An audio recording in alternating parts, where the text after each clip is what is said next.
Alright, so I decided to try to go to Walmart and actually get a Walmart bike. So I have this Schwinn Taff. It has two things that I've been wanting to try out and didn't want to spend a whole lot of money since I spent a decent amount of money on bikes this year. Um, so it's a hardtail. Right now I have two full suspension bikes and it's a 29er. Right now I have two 27.5s. So I did some research and found this to be seemed to be a pretty good value, $249 at Walmart, and it's a 29er with an aluminum frame.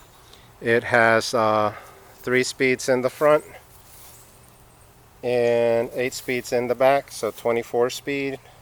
And just in case, it tells you right there, it has a Shimano tourney rear derailleur. It has mechanical disc brakes. It looks like a 160 in the back and a 180 in the front. It has a totally non-adjustable shock in the front.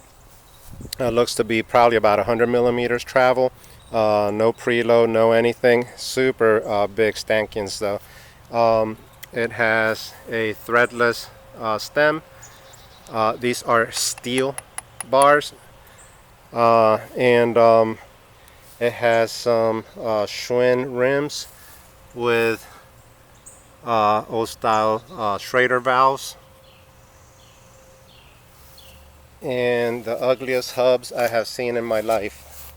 I don't know if you can see them there, but they're kind of like really short, and then they have this big spacer to mount the disc on. The disc on mine is absolutely warped. Luckily I have extra brand new discs. So let me see if you can see it. And stop. But they are totally warped. They are, oh, you could see it there. Look how warped those things are. That is crazy. So those are no good. I'm just going to take them off. Has a quick release in the front. Non-boost, of course. Non-boost rear. The rear, a little disappointed. No quick release. Solid axle. Has a replaceable hanger there. Looks to have a pretty decent little, it's better than the old steel seat posts. And then it has a tourney. Ooh, I just noticed there's a top pull, but I have extra derailleurs there in my junk box, and I have a derailleur I'm going to put here. I have an extra crankset, race face triple crank that I'm going to put here, so I'm going to switch all that stuff out and plan on getting a shorter stem. This bike, it says it's for 6 feet and over. I compared it to my large Diamondback full suspension, and it's about the same dimensions as far as heights go and standover, maybe a little bit higher standover, but not much. So at 5'10" I can actually use this bike, but man, it's pushing it. So make sure if you're tall if you get this bike. The tires, they say they're WTBs, Starflights. I don't know, it looks like a sticker put on there, but they should be good for they're probably good for commuting, and just like dirt trails, family trails, that kind of thing. So this is what I got right now. So the steel bars, Shimano shifters, steel. This an 80 millimeter. I'm going to switch it to 60 millimeter. I do feel a little stretched on it. And then I'm going to replace the disc. Make sure everything's adjusted, and then I'm going to take it out on the trail as is today and see how it handles. So we'll see if it can manage a regular. I'm not going to take it on any big trails, just a regular smallish trail, and then slowly do some upgrades. Like I said, I have some extra parts that I'm going to put up. I weighed it. It weighs in at about 37 pounds, which is huge for a hardtail. But things to think about if I know a lot of people out there check these bikes out and they want to upgrade. So you want to make sure if you get a bike that's too cheap, you're going to have, if it has a quill stem instead of a threadless stem, it probably has a 1-inch head tube, and you will never find a fork for it, a decent fork, suspension fork for it, because they're going to be at least 1 1/8. If you plan on upgrading, I was checking this and I cannot for the life of me tell if this is a freewheel. So I have to dismount it if there's a freewheel, or if it is a cassette. But if it's a freewheel, same thing. You can't just upgrade the cassette. It's kind of difficult to replace a freewheel, and they're harder to find. The chain is actually a KMC.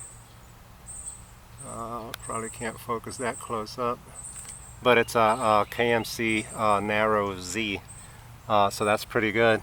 And let's see, other things to upgrade. Oh, the same thing here. Kind of funny that that's a Schrader. They sell little adapters to put a Presta tube in there. And the fork definitely isn't, very good. So we'll see. But for mile trails, I bet you it works well. For commuting, I bet you it works really well. It looks really nice. I'm going to take these. I don't plan on returning it, so I'll be taking. I don't know if that doesn't come off. I was hoping to be able to take the stickers off, but we'll see how it performs.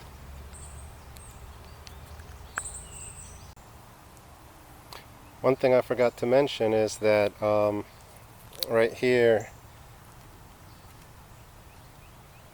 it indicates popular for trails and casual riding. Suspension improves handling off-road. Usage: keep control and traction on smooth, light trails. Alright, so they don't recommend it for any hardcore riding, but I think with some mods we might be able to do a little bit of intermediate trails on it. We'll see. So I took all the reflectors off and changed the front rotor to a Tektro that I had laying around. I'll probably be changing the rear one too, even though it seems to be straight.